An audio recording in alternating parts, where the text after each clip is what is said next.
Everyone, and welcome to the Crime Wall with Cass and Mo. After researching today's Crime Wall case, I have a different take on New Love because today's victim left her husband to then be with the man that will ultimately take her life. If you want to hear more, then keep on watching the case today that made it to the Crime Wall.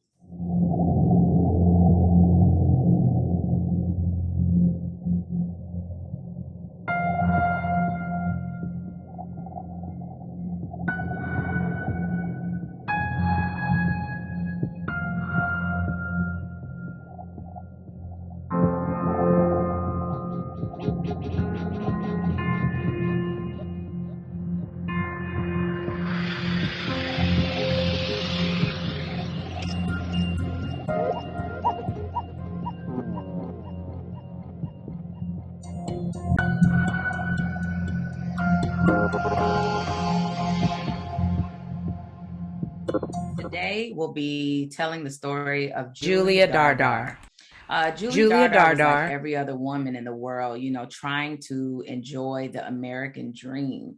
She was married, a mother of two, and her husband's name was Micah Dardar.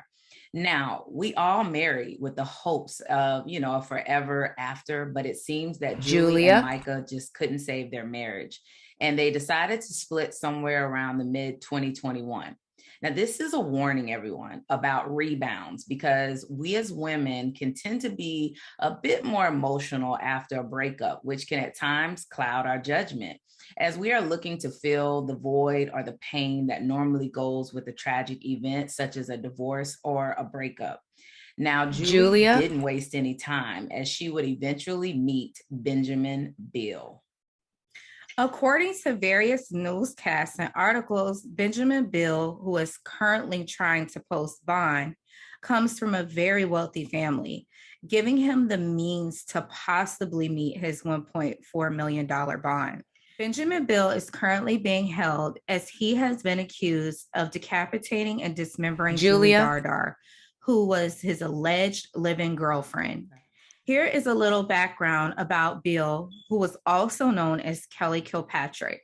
He was 34 years old at the time of his arrest, and close friends inform authorities that he uses the non-binary pronouns they and them. Beale seemed to love the arts and music, as he often attended what was known as the Burning Man, which is a free-form art and music festival that's held in the Nevada desert.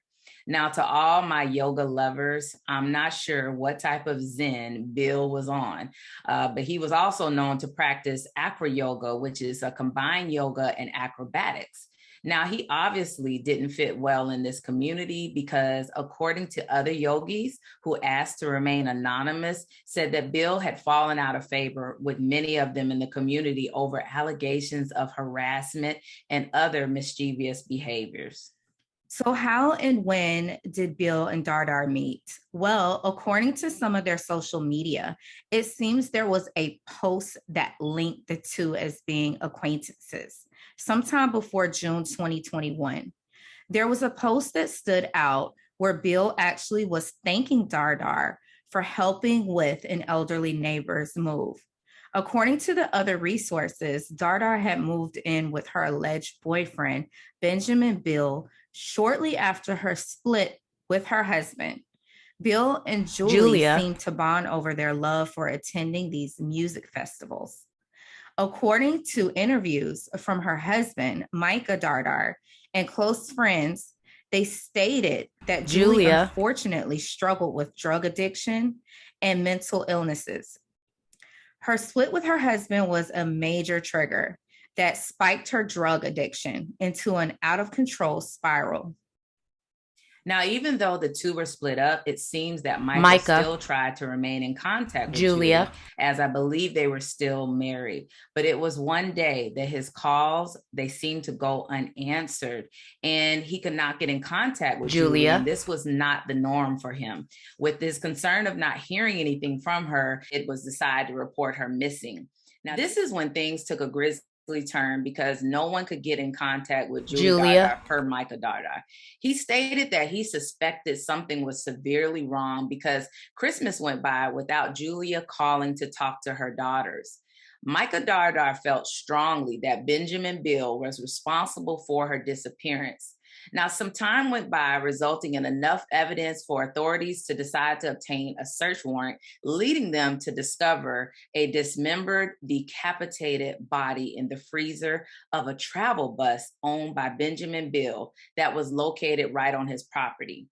There are reports that the bus was often used as a means of travel and that both Julia and Beale used this bus to go on certain trips.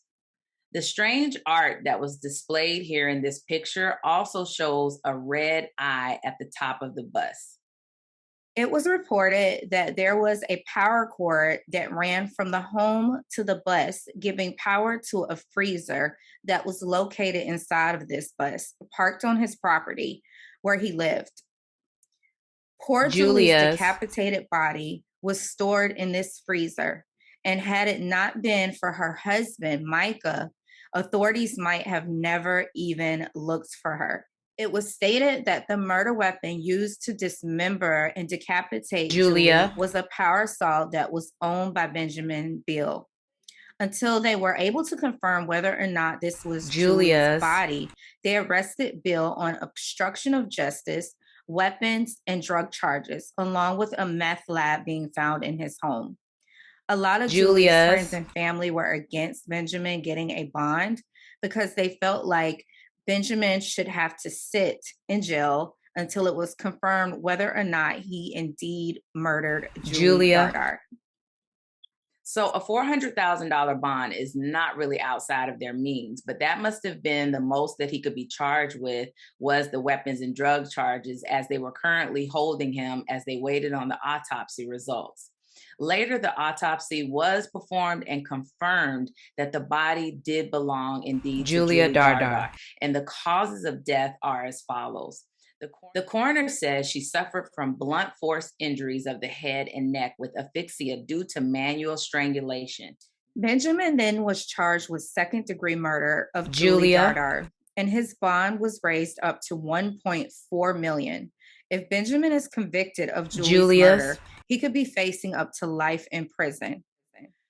Julie Dardar has left behind two beautiful teenage daughters and her estranged husband, Micah Dardar, as well as family and friends and advocacy groups who have stepped up to fight against Beale having a bond at all.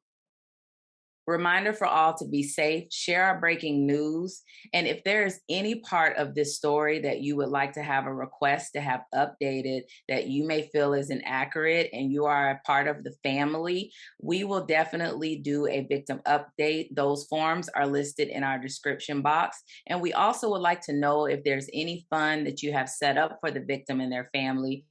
We can also link that in our description box for the loved ones to support any of their causes or charity in loving support of their memories.